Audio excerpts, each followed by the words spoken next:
श्रीमद्सद्गुणशालिनं चिदचिदी व्याप्तं च दिव्याकृति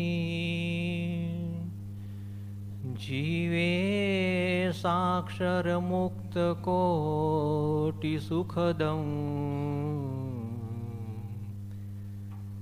नैकावताराधिपम् नेयं श्रीपुरुषोत्तमं मुनिवरेर्वेदादिकीर्त्यं विभुं तन्मूलाक्षरयुक्तमेव सहजा नन्दं च वन्दे सदा। श्री स्वामिनारायण भगवाननी जय। अक्षर पुरुषोत्तम महाराजनी जय। गुणातीतानंद स्वामी महाराजनी जय। भगत जी महाराजनी जय। शास्त्री जी महाराजनी जय। योगी जी महाराजनी जय। प्रमुख स्वामी महाराजनी जय। मुंबई मंदिर त्रिदशाब्दी महोत्सवनी जय। महाराजना परमहंस शतानंद स्वामी महाराजनी गाथाओ आपने संभळावी रह्या छे। कथामां आपणे सांभळेलुं के महाराजना स्वधाम गमन पछी बंने देशना आचार्यो एकत्रित थयेला, साथे 500 संतो परमहंसो एकत्रित थयेला। सभानी शरूआत थवानी तैयारी हती अने ए समयमां शतानंद स्वामीनुं आगमन थाय छे अने बंने आचार्यो अने 500 संतोए एनुं स्वागत कर्युं छे अने आ रीतना शतानंद स्वामी महाराजनी गाथाओ संभळावा तत्पर बन्या छे। तो गई कालनी वातमां आपणे सांभळेलुं के ततस भगवान आयात जय तल्पा अभिधम पुरम के पछी ते भगवाननुं आगमन थयुं। ततस भगवान आयात तो जेतलपुर गाममां महाराजनुं आगमन थयुं छे एनी केटलीक गाथाओनो अहींया आपणे आरंभ कर्यो छे। आपणे त्यां एम कहेवाय छे के राजधानी होय के धीकतो वेपार होय तो त्यां आगळ लक्ष्मीनी कळा हमेशा खीलती होय छे। लक्ष्मीनी कळा खीले ए तो सारूं ज छे, परंतु ज्यां ज्यां वधारे पैसो भेगो थाय छे त्यां आगळ विकृति पण एटली ज आ रीतना जोवा मळती होय छे।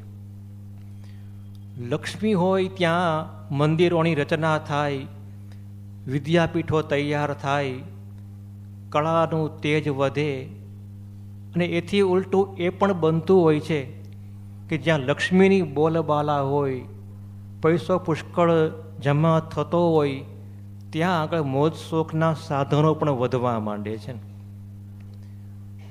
હોંગકોંગ દેશની અંદર 48 કરોડનું સંડાસ બનાવવામાં આવ્યું છે। કોઈ જવું હોય તો સટા હું આપીશ। હવે એની તમે મુલાકાતે જાઓ તો પેટ સાફાની ખાતરી ખરી ભાઈ? તો વિચાર કરવા જેવું છે ને। 48 કરોડનું સંડાસ ખાલી સોનાના તો નળ નાખ્યા છે એમાં તો જ્યાં આગળ લક્ષ્મીની બોલબાલા હોય છે ત્યાં આગળ આ રીતના મોજશોખના સાધનો વધતા હોય છે, ગાનતાનની મહેફિલો જામતી હોય છે અને ગણિકાઓના દમામ પણ ત્યાં આગળ વધતા રહે છે। તો જેતલપુર શહેરમાં મહારાજનું આગમન થયું તો એ સમયે જેતલપુર ગામની અંદર લક્ષ્મી વહુ નામની એક મહિલા એક ગામમાં રહેતી હતી। સંપ્રદાયના ગ્રંથોની અંદર એના 2-3 નામ ઉલ્લેખવામાં આવ્યા છે. એક નામ હતું નાથીબાઈ, બીજું નામ હતું લક્ષ્મીબાઈ. તો લક્ષ્મી વહુ નામની એક મહિલા એક ગામમાં રહેતી હતી. ભગવાનના આશીર્વાદથી આ લક્ષ્મી વહુને રૂપ મળ્યું, એથી અધિક સારો એને કંઠ પણ ભગવાને આ રીતના આપેલો હતો. જો બહુ ઓછી વ્યક્તિઓના કંઠ બહુ સારા હોય છે ને, બાકી તો ઘણા ગાતા હોય ને તો આપણા કાનને એમ ઘસરકો મારી દેતા હોય છે. આ કંઠી કંઈ કામનું નથી આવતું. એક બેનને ગાવાનો બહુ શોખ હતો, જ્યાં ત્યાં ગાયા જ કરતા હોય. એટલે એના પતિને બહુ ગમે નહીં, આ વારંવાર આગળ તાણતા હોય એ મજા ન આવે, મૂડ આઉટ થઈ જાય. એટલે પછી પતિએ કંઈક થોડી યુક્તિ કરી કે ઓલા બેન ગાવાનું શરૂ કરે ને તો પતિ તત્કાળ નીકળીને ચોકમાં બહાર ઊભો રહી જાય. કોક કે આવું કેમ કરો છો? કે એટલા માટે એ લોકોને ખાતરી થાય કે હું તો એને મારતો તો નથી અત્યારે. તો વિચાર કરજો કેવું એ બેન ગાતા હશે. તો ઘણાના કંઠમાં આવું કામણ હોય છે ખરા ભાઈ, પણ આવું કામણ ન હોય એ સારું છે. તો લક્ષ્મીબાઈને ભગવાને રૂપ આપેલું, એથી અધિક સારો કંઠ પણ આપેલો. અને રિયાઝ કરીને એને પોતાના કંઠની કુશળતા આણેલી. રિયાઝ કરવીને મોટી સાધના કહેવાય. આપણે ત્યાં કલ્યાણજીભાઈ આણંદજી આવેલા થોડાક વર્ષો પહેલાં બાપાને દર્શન માટે ખાસ. તો સરસ એણે વાત કરેલી કે બાપા કે આપના આશીર્વાદથી ઘણો હું આગળ વધ્યો છું અને ઘણી ફિલ્મોમાં પણ સફળતા રીતના મળી છે. એમાં આજે 15મી ઓગસ્ટનો દિવસ છે ને, તો મેરે દેશ કી ધરતી સોના ઉગલે ઉગલે હીરે મોતી. કલ્યાણજીભાઈએ આ ગીત કમ્પોઝ કર્યું છે કે બાપા કે માત્ર 4 જ દાડામાં આપના આશીર્વાદથી આ ગીત તૈયાર થઈ શક્યું છે. બાકી તો મહિનાઓના મહિના વીતે તોય કમ્પોઝ કરતાં બહુ વાર લાગે છે. અને 200 જેટલા ત્યાં કોરસના માણસો હારે ગાતા હતા.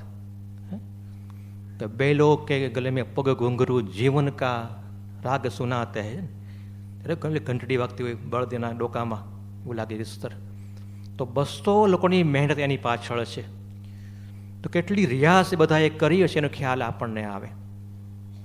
તો આ રીતના આ લક્ષ્મીઓએ રિયાઝ કરીને કંઠની કુશળતા પણ આણેલી. અને એનું સંગીત માણવા માટે ઉપલા વર્ગના માણસો ખાસ કરીને એની મહેફિલમાં આવતા હતા. હવે એક સમયે એક ઘટના બની કે સવારનો પહોર હતો અને 3જા માળે આ લક્ષ્મી વહુ હિંડોળા ખાટ ઉપર ઝૂલતા હતા. તો હિંડોળે હિંચકતા એને અવાજ કંઈક સાંભળ્યો અને આ રીતના ઝરૂખાથી આમ જોયું કે શેનો અવાજ હમણાં આવે છે. તો કારણ તો બહુ સમજાયું નહીં, એટલે દાસીને ખાસ જોવા માટે ત્યાં આગળ મોકલાવી, જ્યાં જોયાનું શું બહાર ચાલે છે. થયું કે કંઈક ઘટના સામાન્ય તો કંઈ લાગતી નથી, પ્રસંગ જેવો તેવો લાગતો નથી, લોકોમાં કોઈ એવો ભય દેખાતો નથી, કોઈ એવો ઉન્માદ જણાતો નથી, કોઈ એવી સીટીઓ વગાડતા નથી, કોઈ આગ ફાટી હોય એવું લાગતું નથી, કંઈક વિશિષ્ટ કંઈક કારણ લાગે છે. તો દાસીને આવતા વાર લાગી એટલે પોતે સાડી ઉપર અંગવસ્ત્ર નાખીને પોતે જાતે દોડી ને વચમેનો પાછળ દોડ્યા. તો ત્યાં જઈને જોયું તો ગાડામાં એક જુવાન સાધુ પુરુષ ગાડામાં વચ્ચોવચ્ચ ઊભેલા. કોઈકે કીધું કે જો આ ઊભા ને એ જ સ્વામિનારાયણ ભગવાન પોતે છે.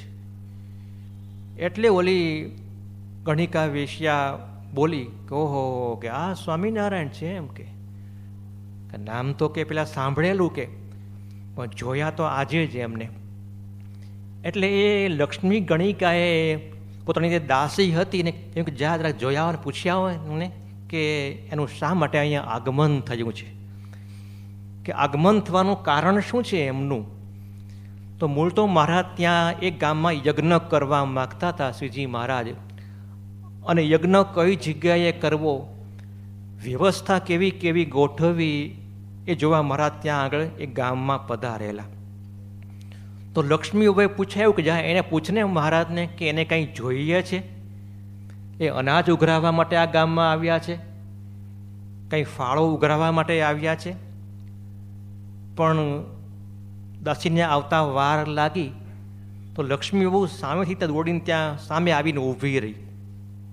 મહારાજ ગાડામાં ઊભેલા હતા તો મહારાજે એ લક્ષ્મી બહુ સામે જોયું તો મહારાજના હોઠ જરાક આમ મલક્યા, જરાક સ્માઇલ મહારાજે આપ્યું લક્ષ્મી બહુને.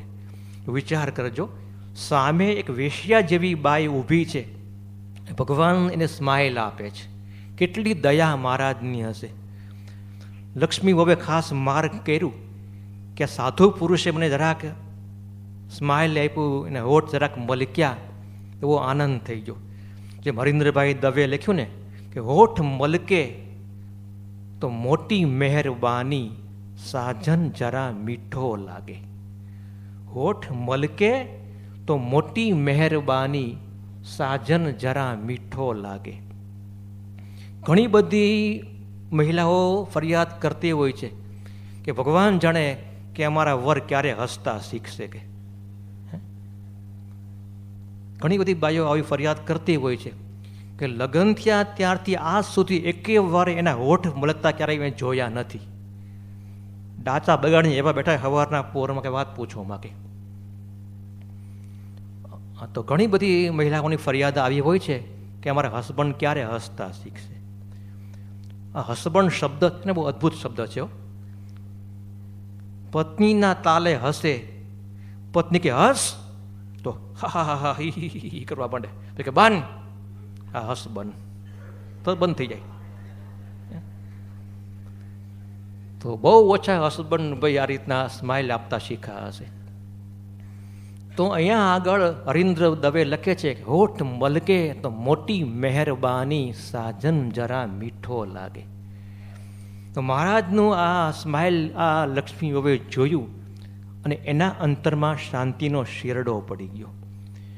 જો બહુ ઓછા દાંપત્ય એવા જોવા મળે છે કે જે શાંતિથી જીવન વિતાવતા હોય. એક જગ્યાએ શિયાળાની ઋતુ હતી અને ગામડાઓમાં તો શિયાળામાં લોકો તાપણા ત્યાં તાપતા હોય ને, ઓલું બકડિયું કે શકોરું કે આપણે કાઠિયાવાડની ભાષામાં. તો એ શકોરામાં છાણા લાકડા નાખીને બંને પતિ પત્ની તાપતા હતા. તો ઓલું તાપ નાખે ને તો ઓલું હવા ભરે, પૂંઠાથી હવા નાખે એને. તો ઓલા પત્ની હવા નાખતા હતા ઓલા શકોરાની અંદર તાપ પ્રગટાવવા માટે. તો હવા નાખતા નાખતા એક તણખો ઓલા પુરુષના ધોતિયામાં ગરી ગયો. પતિને ખબર નહીં કે આ ધોતિયામાં તણખો ગરી ગયો છે, પત્નીને ખબર. પણ આ બંનેને છેલ્લા 3 વીકથી અબોલા હતા, બોલતા નહોતા. હવે બોલાય તો નહીં આમાં કે ધોતિયું જરાક સંભાળજો, આમ બોલાય તો નહીં. તો પેલા બોલે કોણ, પેલા પારણા કોણ કરે એ સવાલ ઊભો થયો કે બોલે કોણ આમાં. અંદર દયા તો પછી હોય છે, જે આમ હાવ એવું ન હોય. એટલે પત્નીએ શરૂ કર્યું કે કોઈનું ધોતિયું હળગે એમાં આપણું શું જાય છે. હવે આવા નાટક કરવા પડે તો બોલવા મળો શું વાંધો છે તમને. તો આજે દાંપત્ય દુર્ગંધ મારતા થઈ ગયા છે ને. બહુ ઓછી જગ્યાએ પવિત્ર દાંપત્ય જોવા મળે છે. આપણા 81ના વર્ષમાં આપણા હરિભક્ત નાનુભાઈ દવે એમણે થોડાક પુસ્તકો તૈયાર કરેલા દ્વિશતાબ્દી પ્રકાશન નિમિત્તે. એમાં એક પુસ્તક હતું આધાર વર્ષે અનરાધાર. બહુ અદ્ભુત પુસ્તક એમણે લખ્યું છે મહારાજના આશીર્વાદથી. એ પુસ્તકની અંદર એક શીર્ષક છે ઉઘાડા બારણાનું દાંપત્ય. ઉઘાડા બારણાનું દાંપત્ય.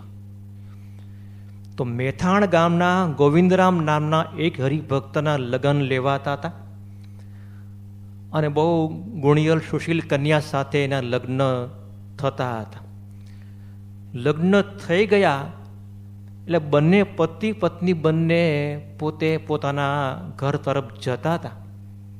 તો રસ્તામાં એક જગ્યાએ મહારાજની સભા ભરાઈને બેઠી હતી સભા ચાલુ હતી એ આ બંને પતિ પત્નીને વિચાર થયો કે મહારાજની સભા વચ્ચે બેઠી છે, રસ્તામાં જ તીર્થ આવે છે તો દર્શનને જવું સારું, પગે લાગી આવવું સારું. પતિ પત્ની બંને ત્યાં આગળ મહારાજની સભામાં પ્રવેશ કરે છે. સાધુ જરાક આમ બાજુમાં ખસી ગયા, મહિલા આવ્યા એટલે બંને પતિ પત્નીઓએ મહારાજને પંચાંગ પ્રણામ કર્યા, મહારાજના દર્શન કર્યા. મહારાજે બંનેના માથે હાથ મૂક્યા ને મહારાજ એ સમયે બોલ્યા છે કે ઓહો હો, ભાઈ બહેનની જોડ કેવી શોભે છે, એમ કે ભાઈ બહેનની જોડ કેવી શોભે છે. ખબર છે કે આ બંને પતિ પત્ની છે, હજી મીંઢળ પણ છોડ્યા નથી, લગ્નનો પોશાક પણ બંને પહેરી રાખ્યો છે, છતાં મહારાજ બોલ્યા કે ભાઈ બહેનની જોડ કેવી શોભે છે. અને પછી તો બંને પતિ પત્ની પોતાના ઘરે ગયા અને પત્ની પોતાના ખંડમાં રાતના સમયે બેઠેલા અને પતિ એના ખંડમાં પ્રવેશ કરે છે. ત્યારે સહેજે પેલા પત્નીએ પતિને પૂછ્યું કે મહારાજની શોભા કેટલી સારી હતી, મહારાજના વાઘા કેટલા સારા દેખાતા હતા, મહારાજ કેટલા પોતે આમ હાસ્યના મૂડમાં મહારાજ હતા.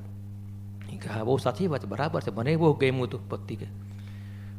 પછી પત્નીએ પૂછ્યું કે તમને મહારાજના શબ્દો યાદ રહ્યા છે, મહારાજ શું બોલ્યા હતા એ કે હા મહારાજ એમ બોલ્યા હતા કે ભાઈ બહેનની જોડ કેટલી સરસ શોભે છે. એટલે પછી પેલા પતિએ પત્નીને પૂછ્યું કે હવે તારી શું ઈચ્છા છે. ત્યારે પત્નીએ કહ્યું કે તમારી ઈચ્છા એ મારી ઈચ્છા. અને નાનુભાઈ દવે લખે છે કે બંને પતિ પત્ની આખી જિંદગી ભાઈ બહેનની જેમ જીવ્યા છે. લખ્યું છે કે પતિ પત્ની બંને પથારીમાં સૂઈ ગયા ને બહારનું આખી રાત ઉઘાડું રહ્યું. તો આ હતું ઉખાડા બારણાનું દાંપત્ય.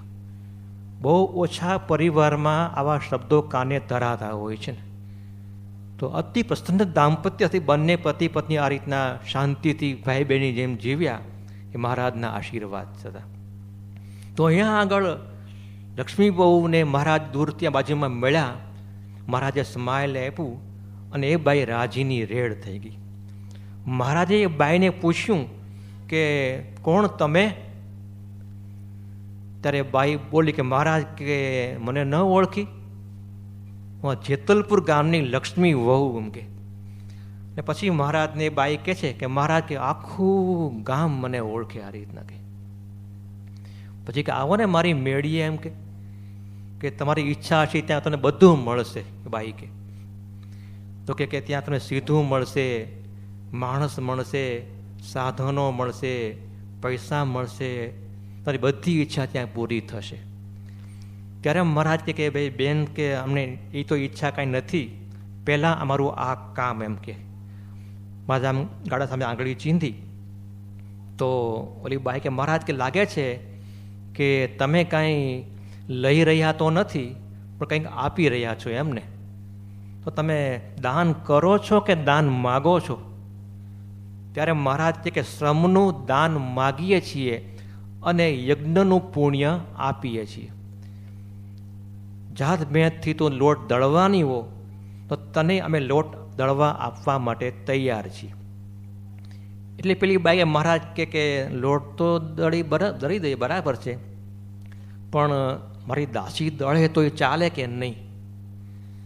તો કે ચાલે, એમાં શું ચાલે, એ પણ ચાલે, પણ પછી એ પુણ્ય કે એનું ગણાશે. ઓકે, તમને એ પુણ્ય નહીં મળે. જે લોટ દળે દાસી એ પુણ્ય એનું ગણાશે. તો તમે દળવાના હો તો તમે લઈ જાઓ. તો લોકોને બહુ કુતૂહલ થયું કે ઓહો કે આવા પવિત્ર કામમાં વેશ્યાને હાથની સેવા લેવાની કે. બાઈઓ બીજી ઓછી છે સંપ્રદાયમાં, લાડુબા જીવુબાની બધી બેનપણી ઓછી હશે કે આ બાઈના હાથનો દળાવા મહારાજ આપે છે. ઘણાના મનમાં એવો વિચાર પણ એવો આવ્યો હશે. તો પેલી બાઈએ કીધું કે મહારાજ કે એક વાત મેં કહી દઉં કે તમારે પસ્તાવવું ન પડે, તમે ખાસ જોજો. ઓકે, કારણ કે હું કહું છું કે હું જાતની વેશ્યા છું એમ કે. તમારી ટીકા નિંદા ન થાય, પસ્તાવવું ન પડે, તમે ખાસ જોજો પહેલાં કે. ત્યારે મહારાજ બોલ્યા છે કે બેન કે એ તારે કહેવાનું ન હોય, અમે બધું જાણતા હોય આ રીતના.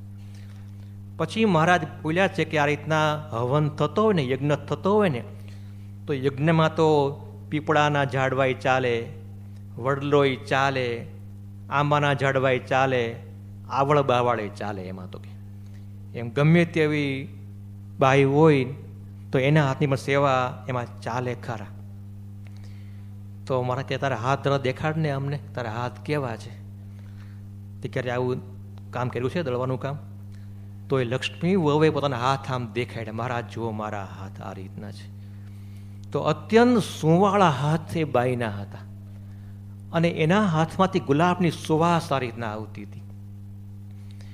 તો મહારાજ કે તું જો તારા હાથે દળવાની હોય ભજન ગાતા ગાતા, તો તને એક માપ કે 10 કિલો ઘઉં અમે આપવા તૈયાર છીએ.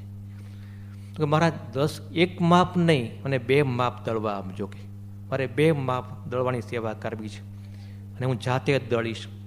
મહારાજે 2 માપ ઘઉં એને તૈયાર કરાવી આપ્યા.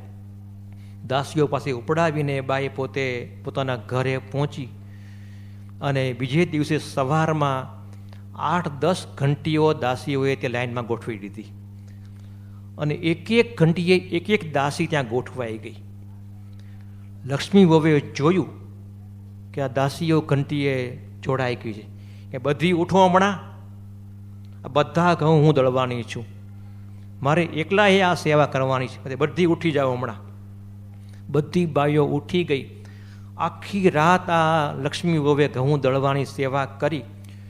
સવાર પડી, તપેલું માથા ઉપર ઊંચકીને લક્ષ્મી વહુ ત્યાં આગળ સવારના મહારાજના દરબારમાં આવી. મહારાજને લોટનું સેમ્પલ બતાવ્યું. મહારાજે એમાં આંગળી ફેરવી, ઝીણો સુંદર લોટ દળાયો હતો, પણ એ બાઈના હાથે આમ પાટા વીંટાળેલા હતા, પાટા બાંધેલા હતા. મારા તે બેન તારા હાથ દેખાડને. તો બાઈએ એ પાટા ખોલ્યા, તો એ પાટામાં ગુલાબની બી સુવાસ નહોતી આવતી એ ટાઈમમાં, પણ એ પાટામાં હાથમાં ભક્તિની સુવાસ આવતી હતી. તો આવો એક અદ્ભુત પ્રસંગ ત્યાં એક ગામમાં બની ગયો. પછી એ બાઈ કે મહારાજ કે મારી એક ઈચ્છા પૂરી કરો, મોટી મહેરબાની. કે શું ઈચ્છા છે? કે મહારાજ તમે મારા આવાસમાં પધરામણી કરવા પધારો. તમારી પધરામણી અમારા બંગલામાં થાય ને તો બહુ મોટા હું ભાગ્ય માનીશ. ને વાત એ સાચી છે, સંતોની પધરામણી ઘરમાં થાય એ બહુ મોટા ભાગ્યની એ વાત કહેવાય. દક્ષિણ ભારતમાં આપણે આગળ જઈએ તો રામેશ્વર જતા વચ્ચે એક સ્થાન આવે છે, રામ ઝરૂખા. મૂળ નામ છે રામજી રૂકા, પણ રામ ઝરૂખા નામ પડી ગયું છે. એનું કારણ એ છે કે રામ ત્યાં થોડુંક રોકેલા માટે રામ ઝરૂખા નામ પડ્યું.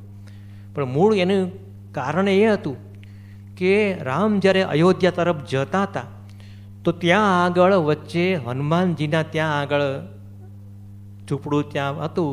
તો હનુમાનજી ત્યાં આગળ ઊભેલા કે પ્રભુ આપ કે આ રીતના અયોધ્યા હમણાં જઈ રહ્યા છો, પણ મારે ત્યાં મારી અંજની માતા આપને રાત દાડો બહુ યાદ કરે છે. આપના નામની જ કાયમ માળા રામ રામ રામ રામ રામ માળા ફેરવા કરે છે, આપને બહુ યાદ કરે છે.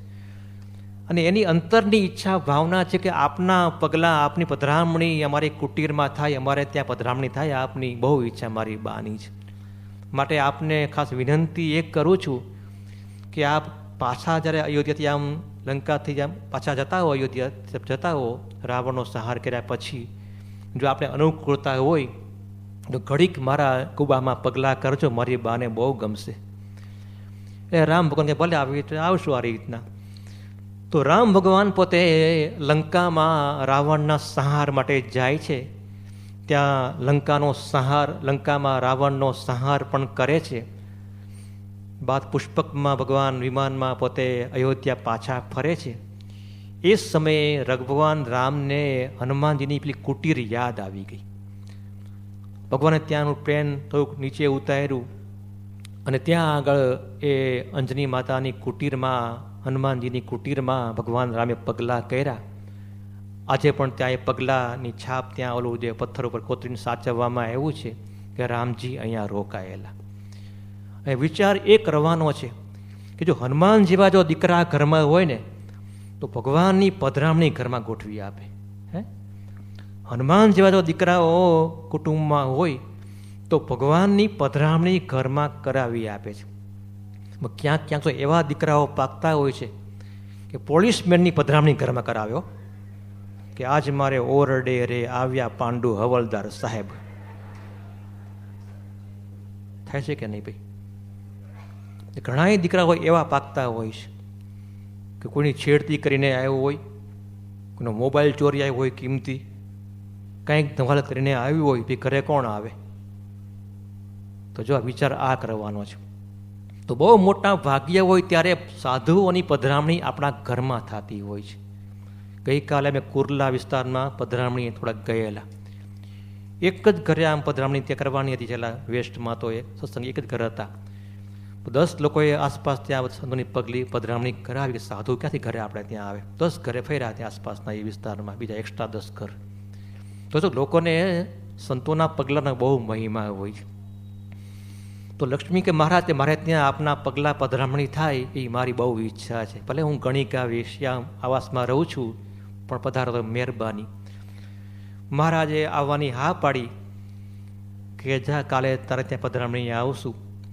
સવાર પડી અને એક ગણિકાનો માણસ મહારાજને બોલાવવા સવારના પોરમાં આવી ચડ્યો. બહારના ભાગમાં મહારાજના પાર્ષદો ઊભેલા.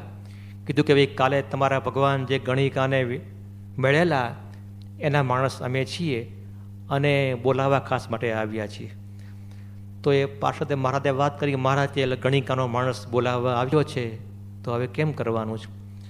મહારાજ પોતે ઉઠ્યા, મુક્તાનંદ સ્વામીને તૈયાર કર્યા, બીજા 4 સાધુઓને તૈયાર કર્યા અને બધા આ રીતના પોતે મહારાજના સાથે ત્યાં આગળ ગણિકાના આવાસમાં જઈને તૈયારી કરવા માટે પધાર્યા. સતાનંદ સ્વામી નોંધે છે કે જગાદ વચનમ ધર્મ્યમ સર્વાન સાધુન હિતાવહમ સ્વકીય સંગતે લાભમ દદાનો અધાર્મી પાવક.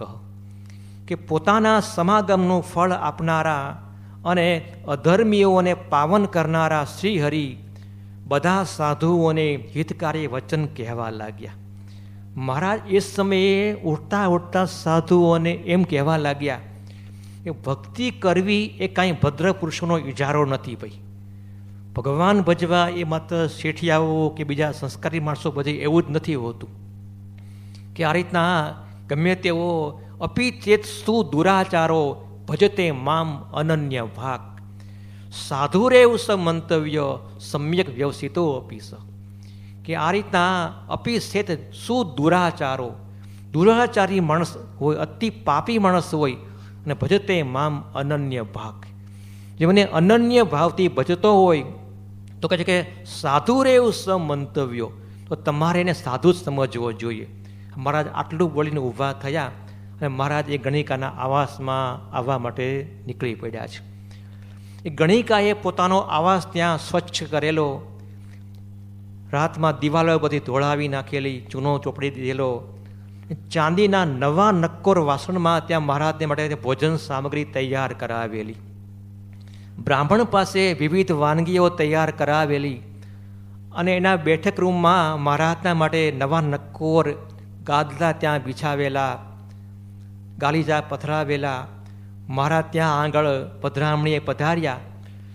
5 સાધુઓ સાથે હતા. હર્ષદભાઈ દવે નોંધે છે કે 5 સાધુઓની નજર સાવ નીચી હતી. જો વેશ્યાના આવાસમાં છૂટ મળી જ્યાં ત્યાં ડાફોડિયા મારવી આપણા સાધુ નહીં.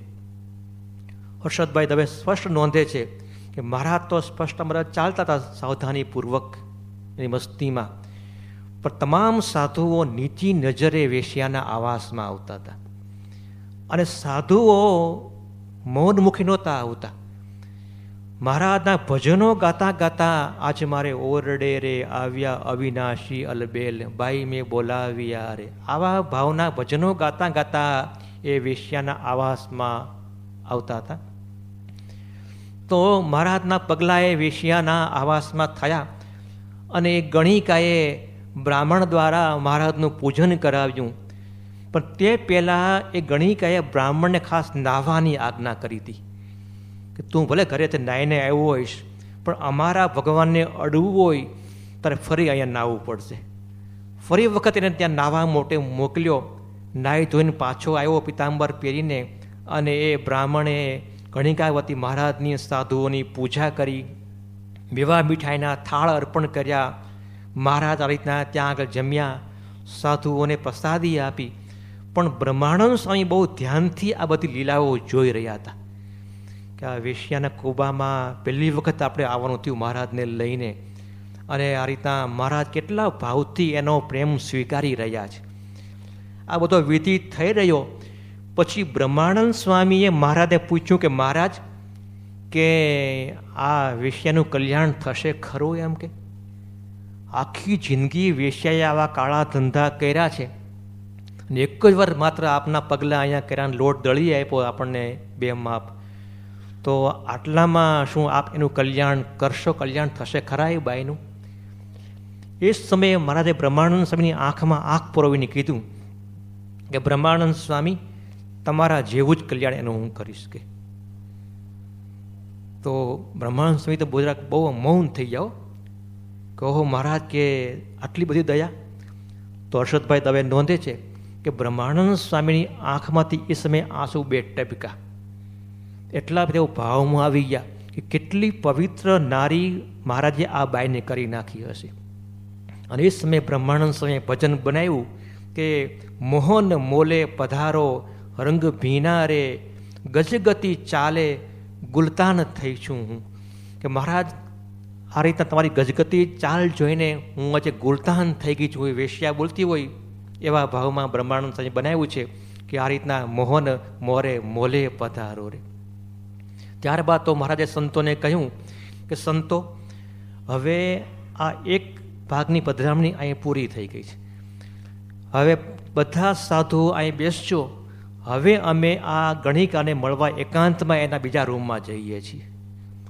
મહારાજ એના બીજા ઓરડા ઉપરના માળે એકાંતમાં મળવા માટે ગયા. ત્યાં પ્રેમથી મહારાજ એ ગણિકા સાથે આ રીતના મહારાજ થોડું બેઠા, એની ભાવના પૂજા સ્વીકારી. પછી એ ગણિકા મહારાજને પોતાની અગાસીમાં સુધી લઈ ગઈ. બધા માળે પગલાં કરાવ્યા, અગાસી ઉપર લઈ ગઈ.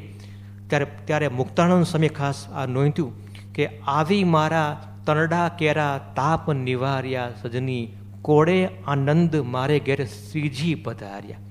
વળી લખે છે કે ઊંચી અગાસી મારી નવતમ મેળી, અને ઊંચે આવાસે મુને એકાંતે તેડી. તો મહારાજની આ હાજરીનું મુક્તાનંદ સ્વામી ખાસ ત્યાં વર્ણન નોંધ્યું છે કે ઊંચી અગાસીએ મહારાજ આ રીતના પધાર્યા છે.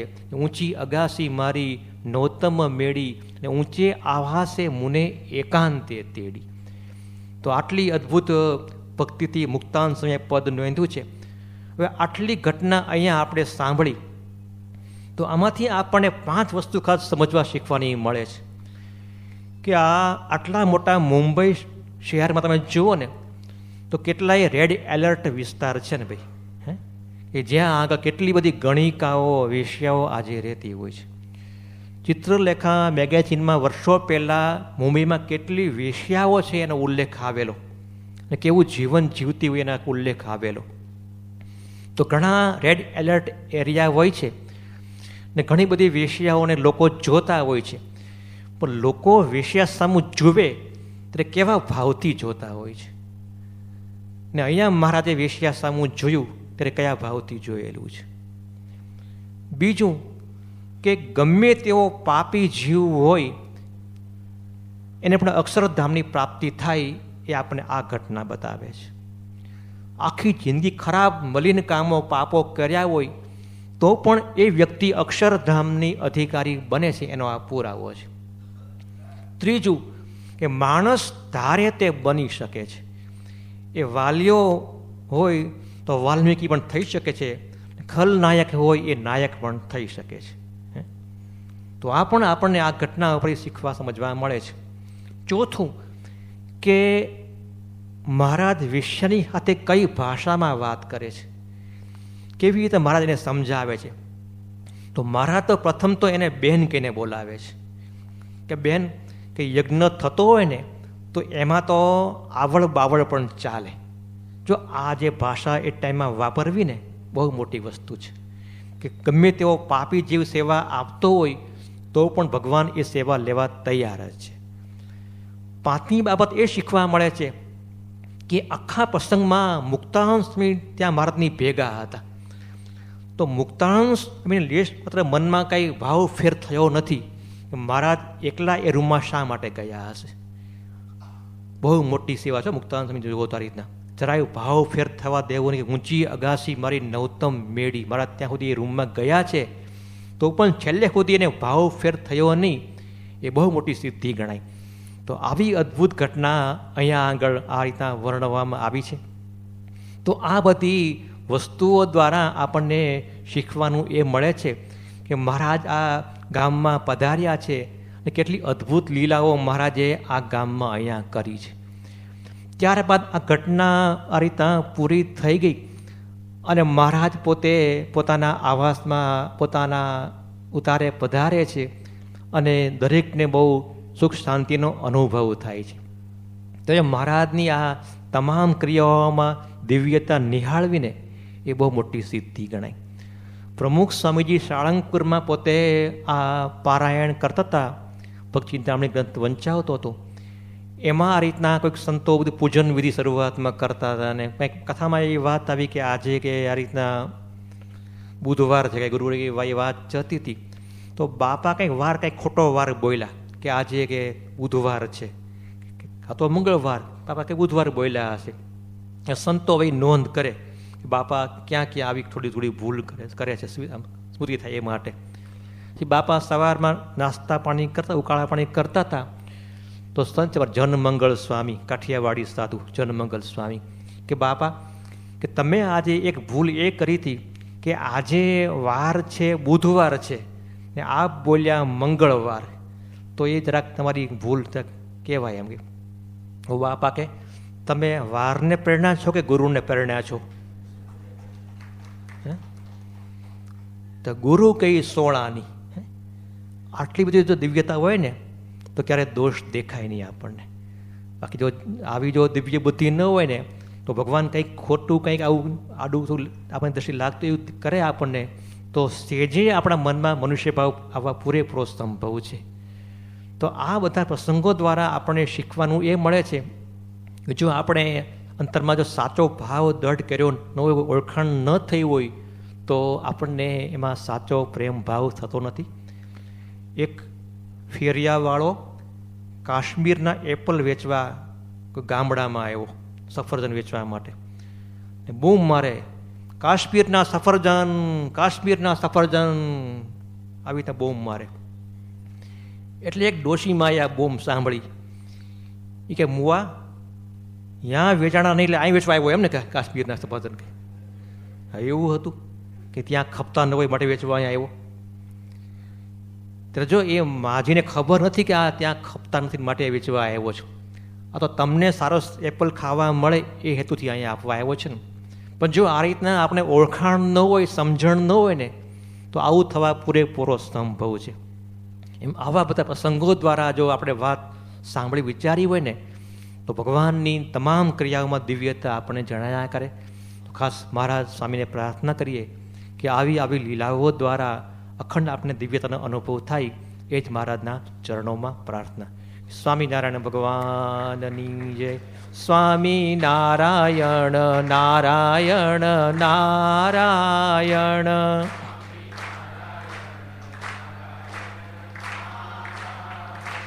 સ્વામિનારાયણ નારાયણ નારાયણ.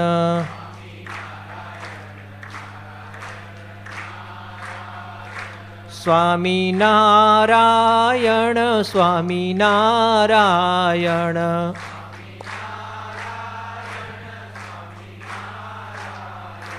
સ્વામિનારાયણ નારાયણ નારાયણ.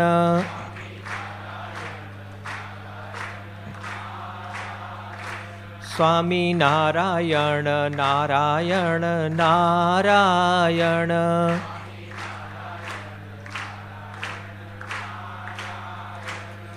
ગુણાતીતો ગુરું પ્રાપ્ય બ્રહ્મરૂપં નિજાત્મનઃ વિભાવ્ય દાસ ભાવેન સ્વામિનારાયણં ભજે શ્રીહરિં સાક્ષરં સર્વદેવેશ્વરં ભક્તિધર્માત્મજં દિવ્યરૂપં પરમ શાંતિદં મુક્તિદં કામદં કારણં સ્વામિનારાયણં નીલકંઠં ભજે શ્રીહરિં.